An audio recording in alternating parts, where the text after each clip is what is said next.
Ափսեներում մի ամբողջ անտառ է, եթե այսքան սերմը ծլի։ Հողը, քայքայվող բաժակները ամեն ինչ բերել հայ անտառի տնօրենն անձամբ դպրոցականներին ծառ ծլեցնել է սովորեցնում։ Լցնում ենք տորֆը, այնուհետև լավ թրջում ենք, վերցնում ենք մեկ սոճենու սերմը։ Բարդ գործ չէ, աշխատանքը մի քիչ տեսնելուց հետո Բահիկը ձեռքն առավ արմատներով լոռեցի գանգրահեր գեղեցկուհին։ Ես որոշել եմ, որ հացնի կցանեմ։ Անահիտի ընտրությունը կանգ առավ կեչու վրա, թեպետ հայկական անտառներում նրա հավանած ծառը ծուրթաթի սիրելին է։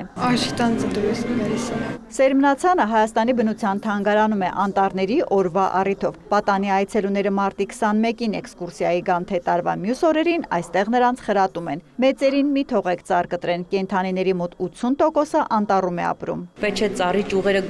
կոտրել, դա էլ է մեծ վնաս տալիս ծառի եւ ծառը կարող է չորանալ դրանից եւ ամենաառաջինը նրանց մեջ սերմանում ենք ծառ տնկելու սովորույթը։ Երեխաներին ոգևորելու համար ցույց տվեցին նաև թե օրվա տնկած սերմերն աշնանն ինչ տեսք են ունենալու։ Հիմիկված հանածը մինչև հոկտեմբեր այսքան մեծանում, հա։ Այո։ Փոքրիկ այս ծառիկներից 1 հեկտարի վրա տնկվում է 3000 հատ եւ 7-8 տարի հետո, երբ դրանց 50-60%-ը կպչում է հողին մեծանում, նորմիային համարվում է, որ անտառ է տնկվել։ Լսարանին ներկայացրեց հայ անտառի ղեկավարը, տեղեկացրեց հիմնական մեծ ծառատունքն իրենք անում են ոչ թե գարնանը, այլ աշնանը։ Արդեն իսկ ունենք հաստատված 170 հեկտար պետական բյուջեով ֆինանսավորող անտառ պատման աշխատանքներ, ինչպես նաև այս պահին ունենք քննարկումներ Բանկի Պարենի եւ Գյուղատնտեսության կազմակերպության ֆինանսավորմամբ իրականացնել շուրջ 550 հեկտար անտառ պատման եւ անտառ վերականգնման աշխատանքներ Լոռու եւ Սյունիքի մարզերում։ Ինչ տնկիներով են լրացվում մեր անտառները, օրենքն է թելադրում։ Հայաստանի սարերին հիմնական ծառատեսակները լայնատերևներն են, ծանոթացրին երեխաներին։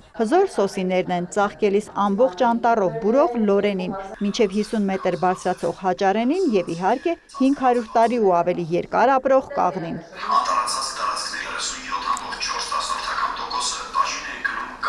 Ժամանակին նաև ծառի պաշտանմունք է եղել։ Գիտեիք, որ շատերիս ծանոթ Խոսրովի անտառը դարեր առաջ թագավոր Խոսրով Կոտակն է տնկել։ Հետաքրքրաշարժ հարցերով եզրափակվեց հանդիպումը։ Օրվա նվերը մատղաշ սոճիներն էին, երեխաների հարազատ դպրոցի ու թանգարանի բակում տնկելու համար։ Հերմինե Բաղդասարյան, Ժիրայր Հաբետյան լուրեր։